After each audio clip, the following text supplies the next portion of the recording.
नमस्कार दोस्तों, स्वागत है आपके अपने YouTube channel S study IQ में। आज का हमारा टॉपिक है लसिका तंत्र, जिसे कि हम लिम्फेटिक सिस्टम भी कहते हैं। इससे जुड़े टॉप 35 क्वेश्चन इस वीडियो में लेके आए हो, जो आपके किसी भी कम्पिटिटिव एग्जाम के लिए काफ़ी ही ज़्यादा हेल्पफुल होने वाला है दोस्तों।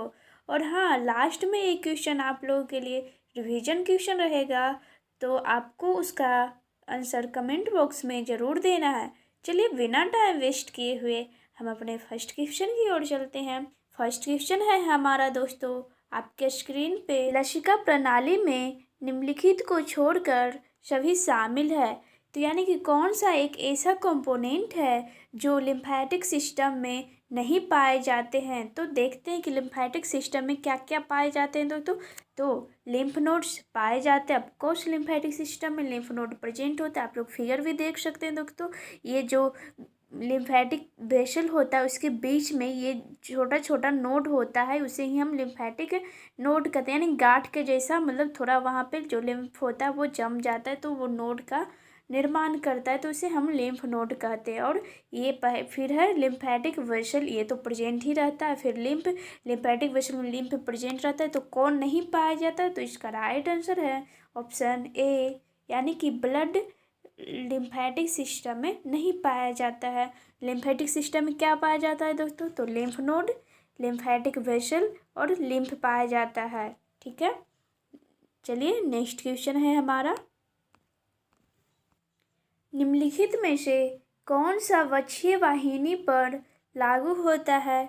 यानी कि जो थोरैकिक डक्ट होता है हमारा, वह निम्न में से किस पर लागू होता है दोस्तों। तो इसका राइट आंसर है, यह अपनी सामग्री को सबक्लेवियन वेन में डालता है। यानी सबक्लेवियन वेन में जो थोरैकिक डक्ट होता है वह अपने जितना भी उसका जो कंपोनेंट है वह सबक्लेवियन वेन में डालता है दोस्तों। यानी कि थोरैकिक डक्ट जो होता है वह अपनी सारी सामग्री को सबक्लेवियन वेन में खाली कर देता है दोस्तों। चलिए नेक्स्ट क्वेश्चन है हमारा, लसिका कोशिकाएं रक्त कोशिकाओं के समान होती है, क्योंकि लसिका कोशिकाएं यानी कि आप किस प्रकार कह सकते हैं दोस्तों कि जो लिम्फेटिक कोशिकाएं होती हैं, यानी कि लिम्फेटिक जो सेल्स होते हैं वह ब्लड सेल से किस प्रकार समान होती है दोस्तों। तो इसका राइट आंसर है एंडोथेलियम की परत होती है। Option number C is correct answer. यानी कि जो हमारा ब्लड वेसल होता है उसमें भी एंडोथेलियल परत होती है दोस्तों, और जो हमारा लिम्फेटिक वेसल होता है उसमें भी यह एंडोथेलियम लेयर होती है, इसलिए दोनों एक दूसरे के समान होती है दोस्तों। आप लोग फिगर भी देख सकते हैं, यहाँ पे देखिए ये हमारा आर्ट्रियोल है, ये हमारा इधर का क्या है, वेन है, तो वेन्यूल है ये, और ये बीच का है जो कैपिलरी है, और ये देख सकते हैं जो ग्रीन है वह हमारा लिम्फेटिक वेसल है। तो इसमें भी हमारा जो एंडोथेलियल परत होता है वह पाया जाता है एज वेन और टिश्यू के जैसे ही। ओके, नेक्स्ट, वह तरल पदार्थ जो लसिका वाहिकाओं से होकर गुजरता है। यानी कि ऐसा कौन सा पदार्थ है जो लिम्फेटिक वेसल से होकर गुजरता है दोस्तों। तो इसका राइट आंसर है कि हृदय की ओर एक ही दिशा में चलती है। Option number D is correct answer. जो हमारा लिम्फ होता है वह हृदय की ओर एक ही दिशा में दोस्तों यह मूव करती है, जैसे कि आप फिगर में यहाँ पे देख सकते हैं। आप लोग फिगर देखिए, जो हमारा लिम्फ है वह हार्ट की ओर एक ही दिशा में मूव करती है दोस्तों। चलिए नेक्स्ट क्वेश्चन है हमारा, टी लिम्फोसाइट्स और बी लिम्फोसाइट्स इसकी प्रमुख कोशिकाएं हैं। यानी कि जो टी लिम्फोसाइट और बी लिम्फोसाइट है उसकी प्रमुख कोशिकाएं कौन है दोस्तों। तो इसका राइट आंसर है lymph nodes. Option number A is correct answer. जो टी लिम्फोसाइट और बी लिम्फोसाइट तो उसकी प्रमुख कोशिकाएं लिम्फ नोड्स होती है। चलिए नेक्स्ट है, लिम्फ नोड्स मानव शरीर के ऊतकों में स्थित हो सकते हैं। तो लिम्फ नोड कहाँ पे स्थित होते हैं दोस्तों मानव शरीर में, तो यह हमारा कमर और गर्दन वाले रीजन में ज़्यादा प्रेजेंट होते हैं लिम्फ नोड। आप लोग फिगर में भी देख सकते हैं, ये देखिए ग्राइन रीजन में और जो नेक यानी कि जो सर्वाइकल रीजन होता है, इन दोनों रीजन में जो लिम्फ नोड होता है वह अधिक मात्रा में पाया जाता है दोस्तों। चलिए नेक्स्ट है हमारा, आत्मपथ की दीवार में पाए जाने वाले लिम्फॉइड ऊतक के नोड्यूल्स को कहा जाता है। तो यानी कि जो हमारा इंटेस्टाइन होता है उसके लेयर में जो लिम्फॉइड टिश्यू पाया जाता है उस नोड्यूल को क्या कहा जाता है दोस्तों? तो इसका राइट आंसर है, उसे हम पेयर्स के पैच कहते हैं। Option number D is correct answer. Pair के पैच, पेयर्स पैचेज कहते हैं दोस्तों। यानी कि जो हमारा आत्मपथ की दीवार में पाए जाने वाले लिम्फॉइड ऊतक के नोड्यूल को पेयर्स पैच कहते हैं दोस्तों। चलिए नेक्स्ट क्वेश्चन है हमारा, लसिका वाहिकाओं के माध्यम से द्रव की गति में सहायता मिलती है। हमारा क्वेश्चन है जो लिम्फेटिक वेसल होता है उसके माध्यम से जो फ्लूइड की गति होता है वह किस चीज़ में सहायता मिलती है दोस्तों? इसका राइट आंसर है कंकाल की मांसपेशियों के संकुचन का दबाव। Option number B is correct answer. Lymphatic vessel के माध्यम से द्रव की गति में सहायता मिलती है कंकाल की मांसपेशियों के संकुचन के दबाव में। चलिए नेक्स्ट क्वेश्चन है हमारा, वे लसिका वाहिकाएं जिनमें वसा प्रचुर मात्रा में होती है। तो इसका राइट आंसर है लैक्टिल्स के रूप में जाने जाते हैं दोस्तों। यानी कि जो ऐसी लिम्फेटिक वेसल जिनमें वसा प्रचुर मात्रा में पाई जाती है, उस जो वसा पाई जाती है उस किस रूप में पाई जाती है दोस्तों? तो लैक्टिल्स के रूप में। आप लोग यहाँ पे फिगर देखिए, ये यहाँ पे लैक्टिल्स यहाँ पे प्रेजेंट होता है दोस्तों ये। चलिए नेक्स्ट क्वेश्चन है हमारा, निम्नलिखित में से किसके लसिका में पाए जाने की संभावना नहीं है? तो इसका राइट आंसर है लाल रक्त कोशिकाएं। Option number A is correct answer. यानी कि जो रेड ब्लड सेल्स होते हैं उसमें लिम्फ नहीं पाए जाते हैं दोस्तों। चलिए नेक्स्ट क्वेश्चन है हमारा, स्प्लीन को छोड़कर निम्नलिखित सभी कार्य स्प्लीन से जुड़े हैं। तो इसका राइट आंसर है, यह सफ़ेद रक्त कोशिकाओं का निर्माण प्रमुख स्थल है। यानी इसका देखिए क्वेश्चन हमारा जो स्प्लीन है वह सारे कार्य करता है सिर्फ एक कार्य को छोड़कर। तो यानी कि जो स्प्लीन का कार्य नहीं है दोस्तों, जो स्प्लीन का कार्य नहीं है इसमें से क्या? तो यह सफ़ेद रक्त कोशिकाओं का निर्माण प्रमुख स्थल नहीं, यानी कि यह जो वाइट ब्लड सेल है उसका निर्माण नहीं करता है दोस्तों। और इसका सारा कार्य है क्या क्या? यह रक्त के लिए निस्पंदन प्रणाली का कार्य करता है। यह लाल रक्त कोशिका के टूटने का स्थल है, जिसे कि हम स्प्लीन को क्या ग्रेवयार्ड भी कहते हैं, ग्रेवयार्ड ऑफ द आरबीसी। यानी कि जो आरबीसी का कब्रिस्तान किसे कहते हैं? तो स्प्लीन को। यह रक्त के लिए भंडारण डिपो है। तो इसका राइट आंसर होगा, यह सफ़ेद रक्त कोशिका निर्माण का प्रमुख स्थल है। कौन? स्प्लीन नहीं है दोस्तों। चलिए नेक्स्ट क्वेश्चन है हमारा, साइटोटॉक्सिक टी लिम्फोसाइटों द्वारा स्रावित लिम्फोकिन्स की गतिविधि को बढ़ाते हैं। तो इसका राइट आंसर है macrophage. Option number C is correct answer. जो मैक्रोफेज होता है दोस्तों वह साइटोटॉक्सिन टी लिम्फोसाइट द्वारा स्रावित लिम्फोकिन्स की गतिविधि को बढ़ाते हैं। देखिए यहाँ पे ये हमारा साइटोकाइन्स है और ये देखिए यहाँ पे जो मैक्रोफेज है इसकी गतिविधि को बढ़ाता है इसके स्रावित होने से। चलिए नेक्स्ट क्वेश्चन है हमारा, थाइमस ग्रंथि कहाँ पाया जाता है दोस्तों? तो थाइमस ग्रंथि कहाँ पे पाया जाता है? इसका राइट आंसर है मीडिया स्टीनम का निचला भाग में। आप लोग फिगर में भी देख सकते हैं, देखिए थाइमस ग्लैंड यहाँ पे ये पाया जाता है और ये मीडिया स्टीनम के निचला भाग में। जो मीडियम स्टीनम किसे कहते हैं? यानी कि जो ये हमारा स्टर्नम होता है और ये रिबकेज होता है, दोनों रिबकेज के बीच में जो स्टर्नम होता है उस वाले एरिया को हम मीडिया स्टीनम कहते हैं। चलिए नेक्स्ट क्वेश्चन है हमारा, स्प्लीन कहाँ स्थित होता है? यानी कि तिल्ली कहाँ स्थित होता है दोस्तों? तो इसका राइट आंसर है उदर गुहा में। Option number A is correct answer. Spleen हमारा एब्डोमिनल कैविटी में पाया जाता है। दोस्तों आप लोग फिगर भी देख सकते हैं, यहाँ से ये जो रीजन है इधर का डायफ्राग्राम के नीचे का जो रीजन होता है उसे हम एब्डोमिनल रीजन कहते हैं, और यानी कि डायफ्राग्राम का जो ऊपर का रीजन होता है उसे हम थोरैकिक कैविटी कहते हैं, जिसमें कि रिबकेज और स्टर्नम ये सब पाए जाते हैं एब्डोमिनल में। जो डायफ्राग्राम के नीचे पेल्विक कैविटी तक जो रहता है उसे हम एब्डोमिनल कैविटी कहते हैं। तो स्प्लीन कहाँ पाए जाते हैं दोस्तों? स्प्लीन हमारे एब्डोमिनल कैविटी में पाए जाते हैं। चलिए नेक्स्ट क्वेश्चन है हमारा, लिम्फेटिक सिस्टम का कार्य क्या है दोस्तों? तो इसका राइट आंसर है GIT से रक्त में लिपिड पहुंचाता है। जो लिम्फेटिक सिस्टम होता है वो उससे हमारा क्या कार्य होता है? जो हमारा GIT ट्रैक होता है यानी कि गैस्ट्रो इंटेस्टाइन ट्रैक जो होता है उससे रक्त में क्या लिपिड को पहुंचाता है। कौन? Lymphatic system. चलिए नेक्स्ट क्वेश्चन है हमारा, लसिका पिंड को लसिका अंग के रूप में क्यों नहीं जाना जाता है दोस्तों? तो इसका राइट आंसर है क्यों नहीं जाना जाता है, तो उसके छोटे आकार के कारण और उसके आसपास जो कैप्सूल की कमी रहती है उसके कारण, उसके आसपास जो कैप्सूल रहता है उसके कमी के कारण, यानी कि option number D is correct answer. उसके छोटे आकार के कारण और जो आसपास के कैप्सूल रहता है उसकी कमी के कारण, सॉरी ये में नहीं है, आसपास की कैप्सूल की कमी के कारण पाए जाते हैं दोस्तों। जो लिम्फ नोड होता है, जो लिम्फ नोड होता है उसे लिम्फेटिक ऑर्गन के रूप में नहीं जाना जाता है। तो उसका छोटा, बहुत ही छोटा आकार होता है दोस्तों। जो लिम्फ नोड होता है उसका बहुत ही छोटा आकार होता है और उसके आसपास का जो कैप्सूल होता है उसकी कमी के कारण भी होता है। चलिए नेक्स्ट क्वेश्चन है हमारा, अब अधोहनुज लसिका ग्रंथियां के अंतर्गत मौजूद होती है, यानी कि जो हमारा सब मैंडिबुलर लिम्फ ग्लैंड्स होते हैं वह कहाँ पे प्रेजेंट होते हैं दोस्तों? तो इसका राइट आंसर है डोरी, option number B is correct answer.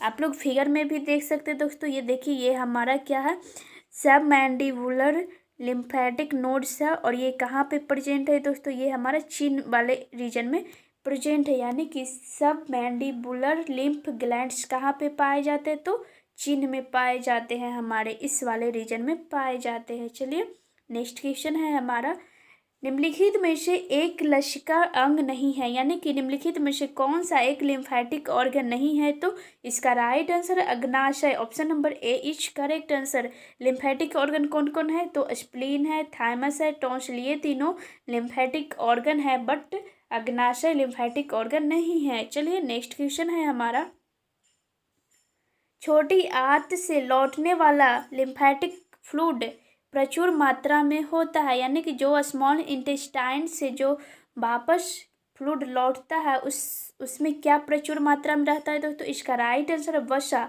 छोटी आंत से लौटने वाला लसिका द्रव प्रचुर मात्रा में फैट्स होते हैं दोस्तों। चलिए नेक्स्ट क्वेश्चन है हमारा, स्प्लीन को कब्रिस्तान कहा जाता है, तो किसका कब्रिस्तान कहा जाता है स्प्लीन को? तो इसका राइट आंसर है एरिथ्रोसाइट्स को, यानी कि RBC या फिर एरिथ्रोसाइट का कब्रिस्तान किसे कहा जाता है? तो इसका राइट आंसर है स्प्लीन। स्प्लीन को RBC का कब्रिस्तान कहा जाता है या फिर ग्रेवयार्ड ऑफ द RBC कहते हैं, is called spleen. Okay next question है हमारा, लिम्फेटिक फ्लूइड में प्रचुर मात्रा में क्या होता है? तो लिम्फेटिक फ्लूइड में प्रचुर मात्रा में एंटीबॉडी होता है दोस्तों, option number B is correct answer. क्योंकि जो हमारा जो लिम्फेटिक नोड होता है वहाँ पे क्या मैक्रोफेजेस पाए जाते हैं। जो हमारा फॉरेन बॉडी आता है जब लिम्फ नोड से गुजरता है तो जितने भी मैक्रोफेजेस होते हैं वह लिम्फ नोड उसे किल करने का काम करता है, इसीलिए जो लिम्फेटिक फ्लूइड होता है उसमें भी बहुत ही प्रचुर मात्रा में क्या पाए जाते हैं? तो एंटीबॉडीज पाए जाते हैं। चलिए नेक्स्ट है, लिम्फेटिक फ्लूइड है, तो लिम्फेटिक फ्लूइड किस तरह का फ्लूइड है दोस्तों? तो रंगहीन, option number C is correct answer. जो लसिका द्रव है वह रंगहीन होता है। चलिए नेक्स्ट क्वेश्चन है हमारा, लसिका तंत्र की वक्षीय वाहिनी अपनी सामग्री को किसमें डालती है? तो इसका राइट आंसर है सब क्लेवियन वेन में। ये हम पहले भी क्वेश्चन कर चुके हैं दोस्तों। जो लिम्फेटिक सिस्टम होता है वह अपने थोरैकिक डक्ट को किसमें डालता है? तो सब क्लेवियन वेन में डालता है दोस्तों। चलिए नेक्स्ट लसिका द्रव्य है। तो लसिका द्रव्य किस तरह का द्रव्य है दोस्तों? तो इसका राइट आंसर है क्षारीय। Option number A is correct answer. जो लिम्फेटिक फ्लूइड है वह एल्काइन नेचर का होता है। चलिए नेक्स्ट क्वेश्चन है हमारा, लिम्फ नोड्स में ट्रैबेकुले का निर्माण होता है। जो हमारा लिम्फ नोड होता है उसमें ट्रैबेकुलाई का निर्माण होता है। तो किसमें निर्माण होता है? तो इसका राइट आंसर रेशेदार टिश्यू यानी कि फाइब्रस टिश्यू में जो लिम्फ नोड्स होता है, जो उसमें जो ट्रैबेकुलाई होता है उसमें कहाँ होता है? तो फाइब्रस टिश्यू में इसका निर्माण होता है। चलिए नेक्स्ट क्वेश्चन है हमारा, आंत में मौजूद लसिका तंत्र की संरचनाओं को क्या कहा जाता है दोस्तों? तो इसका राइट आंसर है lacteals. Option number D is correct answer. आंत में मौजूद लसिका तंत्र की संरचनाओं को लैक्टिल्स कहा जाता है। चलिए नेक्स्ट क्वेश्चन है हमारा, लिम्फोसाइट्स दो प्रकार के होते हैं। कौन कौन लिम्फोसाइट्स होते हैं दोस्तों? तो टी लिम्फोसाइट और बी लिम्फोसाइट होते हैं। तो option number D is correct answer. Lymphocyte दो प्रकार के होते हैं, टी लिम्फोसाइट और बी लिम्फोसाइट, यानी कि टी कोशिकाएं और बी कोशिकाएं पाए जाते हैं। Option number D is correct answer. चलिए नेक्स्ट क्वेश्चन है हमारा, इनमें से कौन सी प्रतिरक्षा कोशिकाएं उसी एंटीजन के साथ किसी भी मुठभेड़ के बाद तुरंत प्रतिक्रिया करने में सक्षम है? तो इसका राइट आंसर है मेमोरी कोशिकाएं। Option number B is correct answer. यानी कि इसमें से जो मेमोरी कोशिकाएं होती है वह प्रतिरक्षा कोशिकाएं उसी एंटीजन के साथ किसी भी मुठभेड़ के बाद तुरंत प्रतिक्रिया करने में सक्षम हो जाती है दोस्तों। चलिए नेक्स्ट क्वेश्चन है हमारा, वैसोफिल्स, इसिनोफिल्स और न्यूट्रोफिल्स किसे कहा जाता है दोस्तों? तो इसका राइट आंसर है option number C is correct answer, यानी ग्रैन्युलोसाइट्स को। जो वैसोफिल्स, इसिनोफिल्स और न्यूट्रोफिल्स किसे कहा जाता है? तो इसका राइट आंसर है ग्रैनुलोसाइट्स को कहा जाता है। चलिए नेक्स्ट क्वेश्चन है हमारा, साइटोटॉक्सिक टी कोशिकाएं लक्ष्य कोशिकाओं को नष्ट कर देती है। इसका राइट आंसर है लक्ष्य की झिल्ली में पेरफोरिन के सम्मिलित के माध्यम से। जो हमारा टारगेट कोशिकाएं होती है दोस्तों, जो हमारा टारगेट सेल्स होता है वह किसके कारण नष्ट करती है? तो जो टारगेट झिल्ली में पेरफोरिन शामिल होता है उसके माध्यम से। चलिए नेक्स्ट क्वेश्चन, यह सूजन का मुख्य लक्षण नहीं है। तो सूजन का मुख्य लक्षण नहीं है दोस्तों, इसका राइट आंसर है opsonization. Option number D is correct answer. तो इन्फ्लामेशन का मुख्य लक्षण नहीं है, तो ऑप्सोनाइजेशन इज करेक्ट आंसर। तो इन्फ्लामेशन का क्या लक्षण है दोस्तों? तो इसमें क्या रेडनेस आ जाती है, थोड़ा हीट उसमें प्रोड्यूस होगा और स्वेलिंग एंड पेन रहता है। तो इन्फ्लामेशन के 5 कार्डिनल साइन भी है दोस्तों। क्या क्या है 5 कार्डिनल साइन? तो पहला रेडनेस है, हीट है, स्वेलिंग एंड पेन है, और एक क्या है दोस्तों? आप लोग कमेंट बॉक्स में इसका रिप्लाई दें, इन्फ्लामेशन के 5 कार्डिनल साइन कौन कौन से हैं। अगर आप लोग इस पे बोलेंगे इन्फ्लामेशन पे एक सेपरेट वीडियो बनाने के लिए, तो मैं उस पर भी बना के लाऊंगी। आप लोग कमेंट बॉक्स में ज़रूर बताएं। हाँ, आप लोग को क्वेश्चन कराने का तरीका कैसा लग रहा है दोस्तों, तो आप लोग कमेंट बॉक्स में ज़रूर बताएं। चलिए नेक्स्ट क्वेश्चन है हमारा, श्वसन विस्फोट में कोशिका हत्या की क्षमता वाले निकलते हैं। कौन निकलते हैं दोस्तों? तो इसका राइट आंसर है मुक्त कण। Option number C is correct answer.